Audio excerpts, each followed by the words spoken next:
नमस्कार PVR sir, बहुत बहुत स्वागत है आपका। नमस्कार अंजू जी। आपको और आपके सारे दर्शकों को मेरे सादर प्रणाम।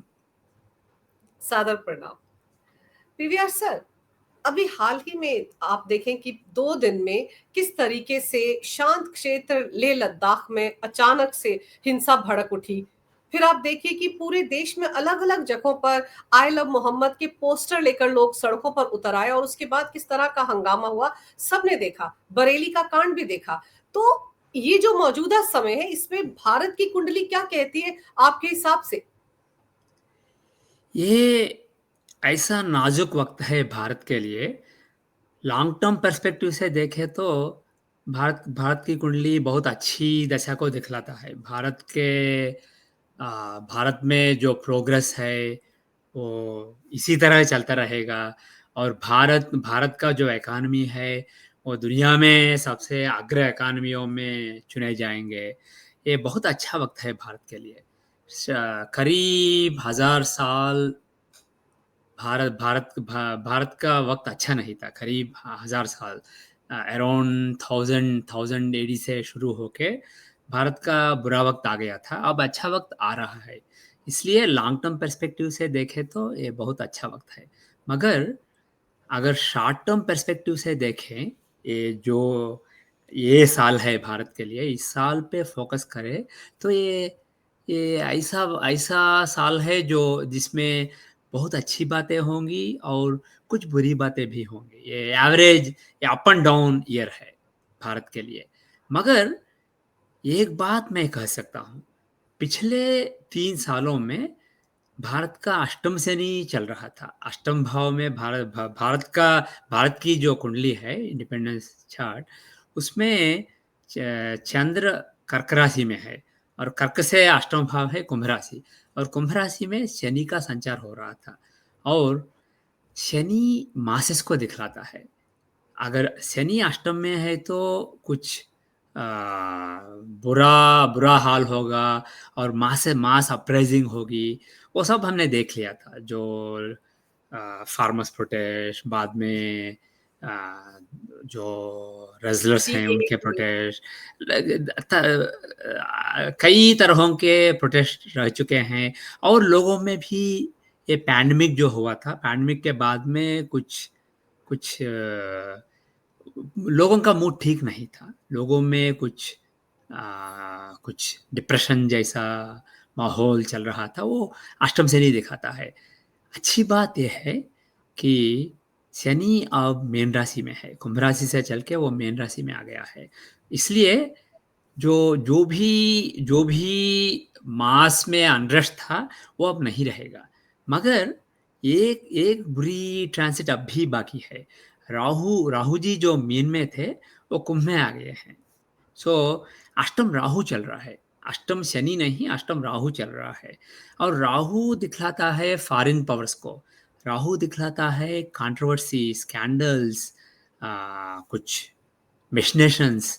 सो इसलिए मुझे ऐसा लगता है कि अगले 1 साल या शायद 14 14 महीनों में अष्टम राहु की वजह से कुछ बुरा सेंटिमेंट होगा, मगर वो मास मूवमेंट नहीं होगा। जो भी फॉरेन प्लेयर्स हैं, इंडिया को नीचा दिखाने की कोशिश कर रहे हैं और अगर हो सके तो मोदी जी को पावर से हटाने की कोशिश कर रहे हैं। वो फॉरेन पावर्स जो भी लोकल प्लेयर्स हैं, उन लोकल प्लेयर्स से उनसे मिलके जो भी वो जैसे नेपाल में किया था, जैसे बांग्लादेश में किया था, उसी तरह भारत में भी करके मोदी जी को हटाने की कोशिश जारी रहेगी। अगले शायद 1 साल या 2 सालों में वो कोशिश बहुत बहुत ही स्ट्रांग रहेगी। मगर शनि का सपोर्ट नहीं, ये केवल राहु है जो अष्टम में है। इसलिए मुझे ऐसा लगता है कि ये रेजोनेट नहीं करेगा लोगों से। भारत के जो आम लोग हैं उन्हें ऐसा नहीं लगेगा कि कुछ जेन्युइन है यहाँ पे।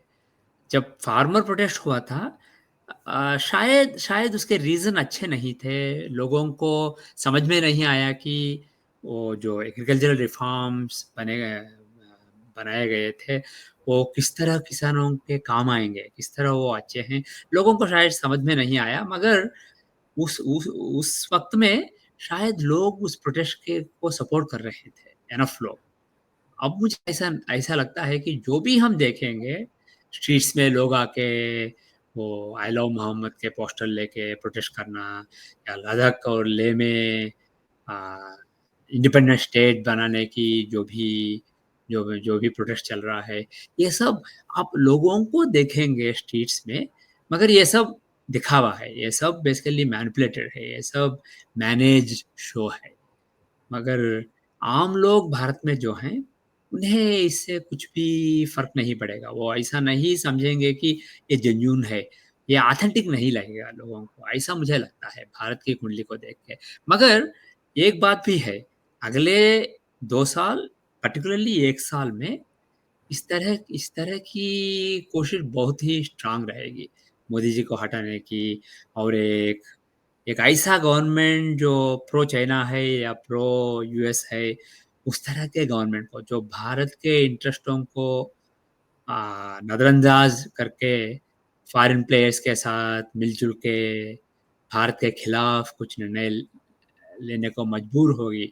ऐसी गवर्नमेंट आने को लाने के लिए कोशिश बहुत ही स्ट्रांग रहेगी, मगर वो नाकाम रहेगी। वो कोशिश जो भी है वो नाकाम रहेगी। सो इसलिए उसे ईज़ी नहीं लेना चाहिए, मगर I will not be too worried that this is going to result in another Nepal, या जो बांग्लादेश में हुआ वो फिर रिपीट यहाँ भी रिपीट होगा, ऐसा मुझे नहीं लगता है। पर पीवीआर सर, जैसे नेपाल में हुआ, यूथ सड़कों पर उतरा, जेनजी नाम दिया गया, और फिर हमारे देश में भी एक नेता प्रतिपक्ष है राहुल गांधी, उन्होंने भी हाँ, कहा, वो वोट चोरी के आरोप लगा रहे हैं आजकल, हाँ, हाँ, वोट चोर पीएम मोदी को कह रहे हैं। तो उन्होंने भी कहा कि जेनजी को सड़कों पर उतरना चाहिए, लोकतंत्र बचाना चाहिए, डेमोक्रेसी को बचाना चाहिए, संविधान को बचाना चाहिए। मेरी जिम्मेदारी नहीं है लोकतंत्र बचाने की, इसकी जिम्मेदारी तो जेनजी को है। तो एक तरह से जो कुछ लेह में हुआ, ऐसा लगा, क्योंकि वहां पर कांग्रेस के पार्षद भी पकड़े गए हैं, वो भी लोगों हाँ, को भड़का रहे थे, वो भी हिंसा में शामिल थे। तो हाँ। क्या, जैसे आप कह रहे हैं ना, विदेशी ताकतों के साथ मिलकर यहाँ के स्थानीय लोग भी कुछ ना कुछ पीएम मोदी के खिलाफ करते रहेंगे, तो क्या यही लोग हैं जो इस तरह की चीजों को आगे चलकर बढ़ावा देंगे और बेनकाब होंगे लोगों के सामने?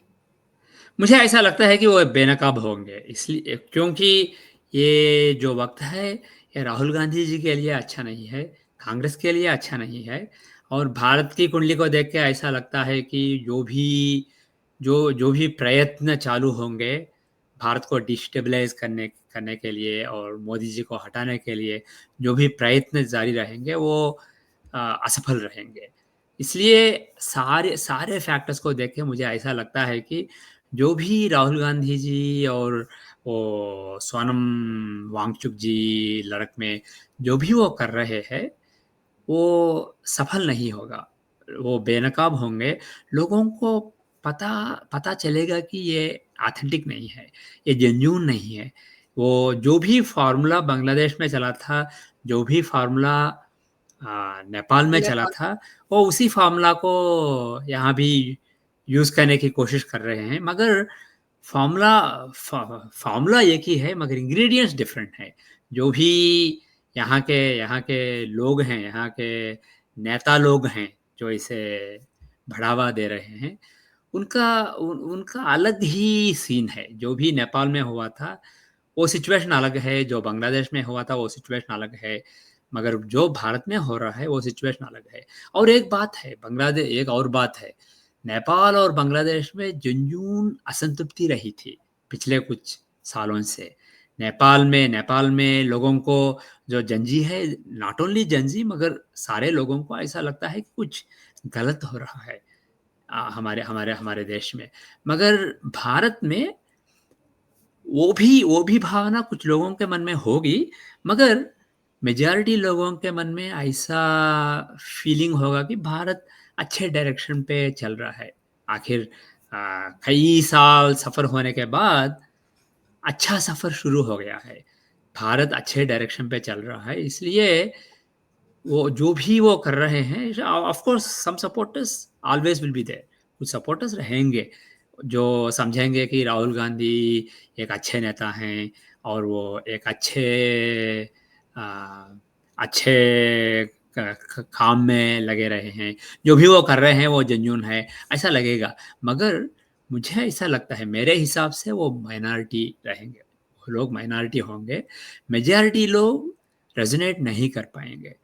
और ये एक और बात है, मोदी जी का जो ये साल है, उनकी कुंडली ऐसा दिखाता है कि वो बहुत ही एग्रेसिव रहेंगे, वो बहुत ही डिसाइसिव रहेंगे, वो इग्नोर नहीं करेंगे इस बार। जो भी जो जब फार्मर्स प्रोटेस्ट हुआ था, तब वो लोगों से रेजोनेट हुआ था, और शायद गवर्नमेंट ने भी अच्छी तरह कम्युनिकेट नहीं किया था जो एडवांटेजेस हैं, इसलिए उसका फ़ायदा उठाना उन लोगों के लिए आसान रहा था।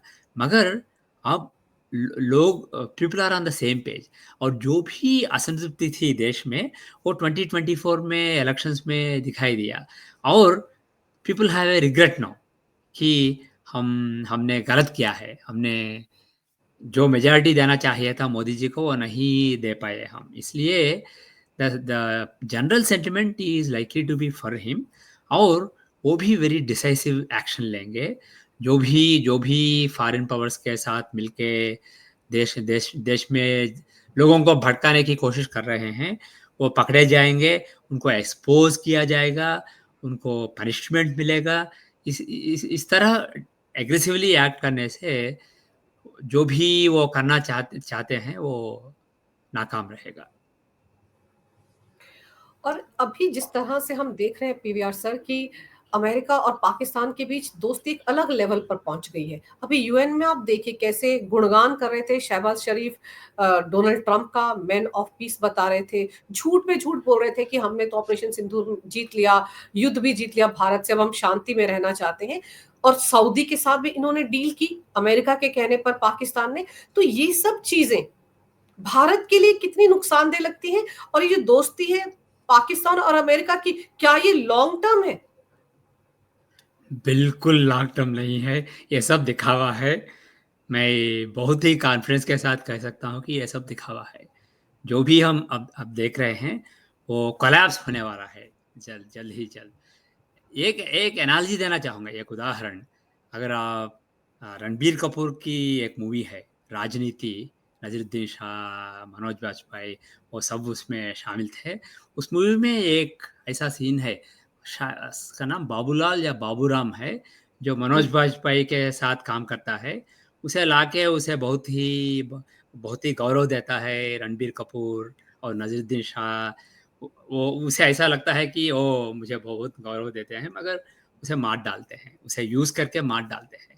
जो भी पाकिस्तान के साथ हो रहा है, वो राजनीति मूवी में जो बाबूलाल या बाबूराम, फॉरगेट द नेम, उस कैरेक्टर के साथ हुआ था, उस पात्र के साथ हुआ था, वही हो रहा है पाकिस्तान के साथ। जो भी भारत और यूएस के बीच में ट्रेड डील के नेगोशिएशंस चल रहे हैं, शायद आ, कुछ महीनों में वो सफल रहेंगे। एज अर्ली एज नवंबर, एक अच्छा वक्त है भारत के लिए। सो मुझे ऐसा लगता है कि ये टेम्पररी नेगोशिएटिंग टैक्टिक है। जो भी ट्रम्प कहते हैं, जो भी बहुत ही नेगेटिव नेगेटिव बातें कह देते हैं, उनका नेगोशिएटिंग स्टाइल है, उनका डील बनाने का स्टाइल है वो। और लोग ऐसा समझते हैं कि वो बहुत ही इडियाटिक पर्सन है। वो एक्चुअली बहुत स्मार्ट आदमी है। अगर उनकी कुंडली देखेंगे, तो जो मंगल है लग्न में, वो प्रॉब्लम है, वो बहुत ही एग्रेसिव है। और जो चंद्रमा नीच में गंडांत में केतु के साथ मिलके बहुत ही क्लोज, नज़दीक, केतु के नज़दीक हैं, इसलिए मन पे काबू नहीं है। मगर उनका बुद्ध जो है, जो इंटेलिजेंस को दिखाता है, स्मार्ट्स को दिखाता है, वो ओन साइन में है लग्नाधिपति के साथ, इसलिए वो डम नहीं है, वो इडियट नहीं है, वो स्मार्ट है। मगर ये उनका तरीका है, उनका नेगोशिएट करने का तरीका है। मुझे ऐसा लगता है कि अगले कुछ महीनों में, शायद अक्टूबर नवंबर में ही भारत और यूएस के बीच में कुछ समझौता आएगा और कुछ ट्रेड डील बनेगा। और शायद उस ट्रेड डील का एक कंडीशन होगा कि पाकिस्तान के साथ जो भी दोस्ताना चल रहा है वो बेसिकली ख़त्म होगा। सो मुझे ऐसा लगता है कि Pakistan in the end, by the end of this year या first half of next year, वो चाइना के साथ भी बिगड़ेगा उनका रिलेशनशिप जो है, और यूएस के साथ भी बिगड़ेगा। वो चाइना उनका दोस्त था, मगर अब यूएस की ओर दौड़ रहे हैं और सऊदी अरेबिया की ओर दौड़ रहे हैं, और वो ना घर का ना घाट का रहेंगे इन द एंड। और एक और बात है, यूएस के साथ भारत जबरदस्ती नहीं कर सकता है। यूएस बहुत ही बड़ा सुपर पावर है, इसलिए थोड़ा रेस्पेक्ट देके नेगोशिएट करना चाहिए, मगर जो हमारे लिए मौलिक बातें हैं उन पे कॉम्प्रोमाइज़ नहीं करना है। इसलिए ये ट्रेड नेगोशिएशन बहुत ही वक्त ले रहा है, मगर ये ज़रूर होगा। और इन द एंड ट्रम्प खुश होंगे, यूएस खुश होगा, ट्रम्प खुश होंगे। कुछ कॉम्प्रोमाइज़ करना पड़ेगा, मगर वो खुश रहेंगे, और वो फिर से मोदी जी को बहुत ही प्रेज़ करेंगे और भारत को फिर से प्रेज़ करेंगे। लोगों को ये बात समझना चाहिए कि अगर ट्रम्प एक आदमी को बहुत ही प्रेज़ करता है, तो ऐसा मत समझिए कि दिस इज़ फाइनल, बिकॉज़ वो पलट सकता है। उनकी जो भी अब कर रहे हैं, उसका बिल्कुल अपोज़िट वो कल कर सकते हैं। ऐसा कर कर चुके हैं कई बार।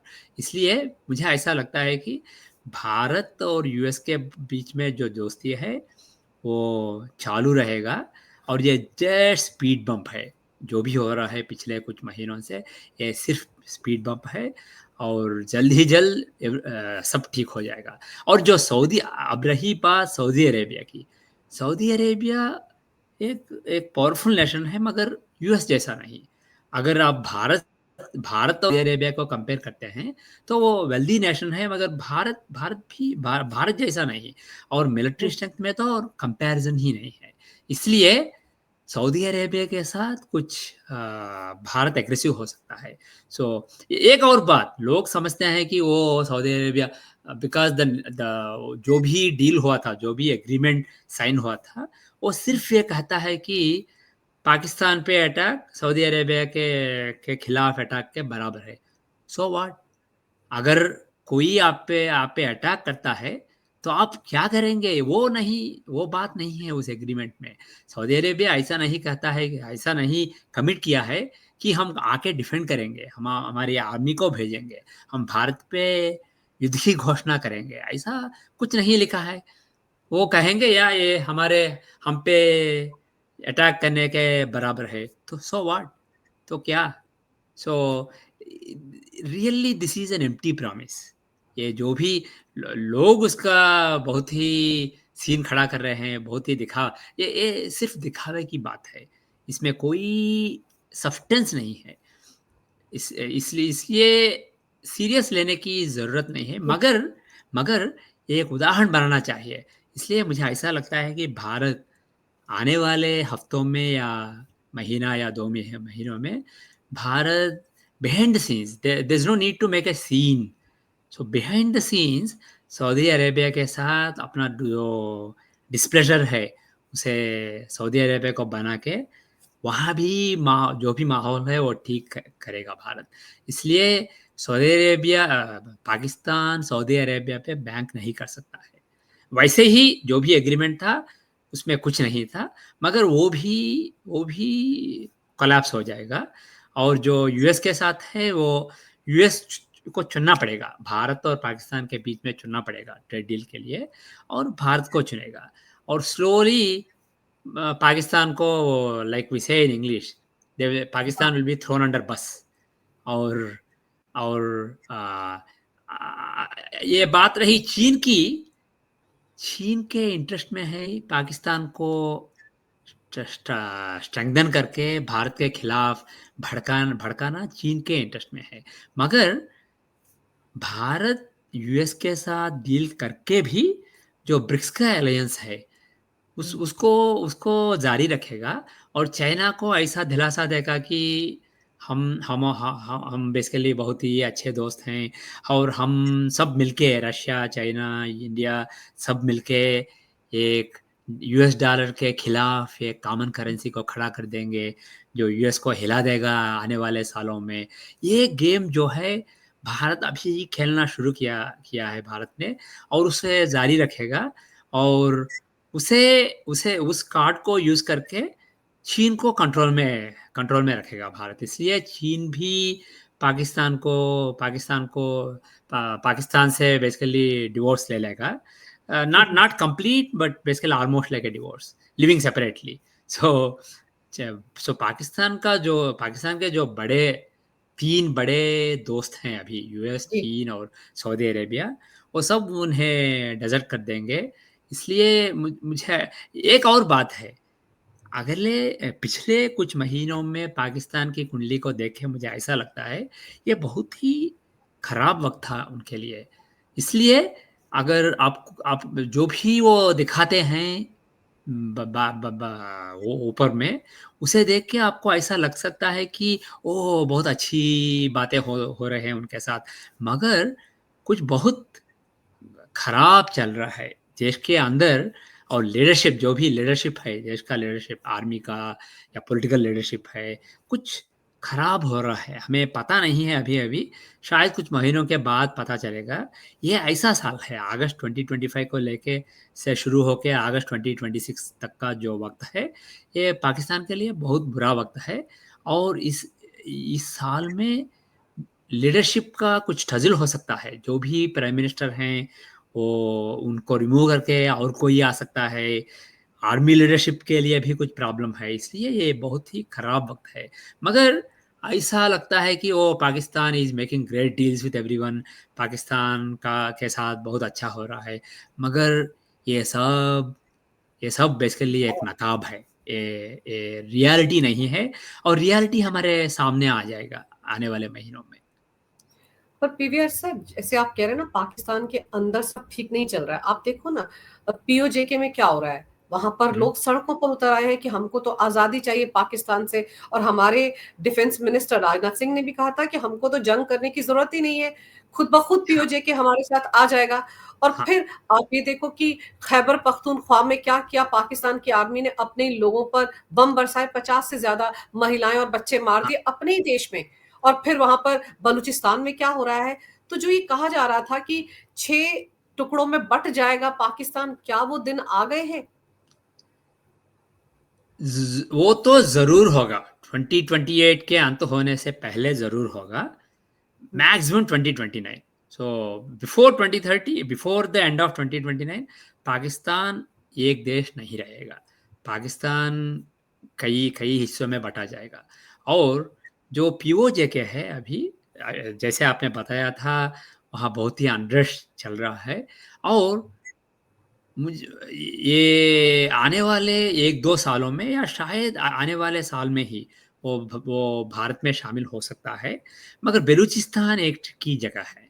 बलूचिस्तान में इन्फ्लुएंस जमाने के लिए चाइना कोशिश कर रही है, और यूएस कोशिश कर रहा है। इसलिए भारत को when making a trade deal, US के साथ नेगोशिएट करके ट्रेड डील बनाने वक्त भारत को कुछ कॉम्प्रोमाइज़ करना पड़ेगा।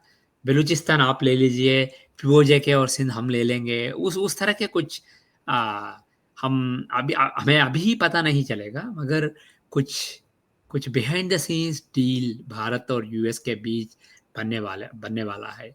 आने वाले 1 या 2 महीनों में उस तरह का डील बनेगा, और उसके बाद सब साफ साफ हो जाएगा। और जो भी अनरेस्ट ऑपरेशन सिंदूर को लेके पाकिस्तान आर्मी में है, वो बाहर आ जाएगा आने वाले महीनों में। और वहाँ आर्मी लीडरशिप को ट्रबल रहेगा, और प्राइम मिनिस्टर को ट्रबल रहेगा ज़रूर। पाकिस्तान जो देश है, जो राज्य है, उसके उसको जो जो लोग चला रहे हैं, वो बहुत सफल होगा आने वाले साल में, आने वाले महीनों में। बहुत बहुत ही बेसिकली बहुत सारा गड़बड़ है वहाँ पे, अभी नहीं दिखता है। वो सारा सरफेस के नीचे है, और हमें बाहर से देखने से वो क्लियरली दिखाता नहीं है। जैसे आपने कहा था पीओजे में अनरेस्ट, बलूचिस्तान, खैबर पख्तूनवाला, वो सब basically it's just the tip of the iceberg. और और आप अंदर घुस के देखेंगे, तो जो भी देश को चला रहे हैं, वहाँ बहुत गड़बड़ और खराब माहौल होगा अभी-अभी। वैसा उनका उनकी कुंडली और दशाएँ मुझे उस तरह सोचने को मजबूर कर रही हैं, और आने वाले महीनों में ये क्लियर हो जाएगा, साफ हो जाएगा, अगर मैं जो भी देख रहा हूँ वो सच है या नहीं। और सर एक चीज़ और है कि आप देखो वहाँ आतंकवादी भी तो वहाँ की जो हुक्मरान है, वहाँ की गवर्नमेंट है उसको एक तरह से चेतावनी दे रहे हैं, ललकार रहे हैं। हाँ। आप देखो क्या बोलते हैं कि हम लोगों के कितने सारे लोगों को आपने मरवा दिया, आपको तो कुछ नहीं हुआ। हुँ। यही बोलते हैं ना मुल्ला मुनीर को लेकर। और हाँ, शहबाज शरीफ पता नहीं कब तक है, कब तक नहीं है। इसीलिए वो तारीफों के पुल बाँध रहे थे डोनाल्ड ट्रम्प के, ताकि उनकी कुर्सी बची रहे। पूरी की पूरी फैमिली जो मुल्ला मुनीर की है, उसने तो अमेरिका की सिटीज़नशिप ले ली है। वो हाँ, तो कभी भी वहाँ भाग सकते हैं। हाँ, तो ऐसे हाँ। आपको लगता है कि कहीं वहाँ पर ये ऐसा ना हो जाए कि जो आतंकवादी संगठन है वहाँ पर लश्कर-ए-तैयबा वगैरह-वगैरह, यही वहाँ पर सत्ता पर काबिज़ हो जाएँ, ये भी तो कर सकते हैं वो। मैं ये नहीं कह सकता हूँ जो कि जो लोग पावर में आएँगे वो उसका अंदाज़ा मुझे नहीं है। मगर एक हुँ, बात है, अगर इफ आई टेक ब पाकिस्तान का वर्ष चक्र देखेंगे, तो दशांश चक्र जो गवर्नमेंट को दिखाता है, उसमें लग्ना लॉर्ड इज़ मून, वो 10th हाउस में है केतु के साथ। इसलिए मुझे ऐसा लगता है कि कुछ डिस्टर्बेंस होगा। जो भी अब लीड कर रहा है वो नहीं लीड करेगा। चेंज ऑफ गवर्नमेंट होगा, और केतु शायद Ketu shows terrorist, headless people etcetera. So ये पॉसिबल है कि कुछ extremist elements will take control of the government, but I cannot say with confidence. Confidence के साथ ये नहीं कह सकता हूँ कि जो अगला प्राइम मिनिस्टर होगा, मगर चेंज तो होगा। पॉलिटिकल लीडरशिप का भी चेंज होगा, और मिलिट्री लीडरशिप में भी बहुत ही बदलाव बदलाव होगा आने वाले साल में। और जैसे अफ़गानिस्तान है, हाँ। बगराम एयरबेस को फिर से अमेरिका लेना चाहता है। खुद भागे थे वो वहाँ से, मार कर भगाया था तालिबानियों ने इनको 2021 में। अब कह रहे हैं डोनाल्ड ट्रम्प कि हमको फिर से वो चाहिए। आपको लगता है कि ये कर पाएँगे? क्योंकि वहाँ तो तालिबान ने कह दिया कि आइए लेके दिखाइए, हम 1 इंच नहीं देंगे। जैसे पहले हाल किया था वही हाल करेंगे। तो डोनाल्ड ट्रम्प क्या इस पूरे इलाके में अपना कंट्रोल चाहते हैं, इसलिए इनको वो भी चाहिए ताकि चाइना पर नज़र रख सकें, ईरान पर नज़र रख सकें? शायद शायद वो बात है। अगर आप डोनाल्ड ट्रंप के फर्स्ट टर्म को देखेंगे, तो उन्होंने वो समझौता किया था तालिबान के साथ कि ये इस तारीख के बाद हम वहाँ नहीं रहेंगे, हम पुल आउट कर लेंगे, और बाइडेन को इम्प्लीमेंट करना पड़ा।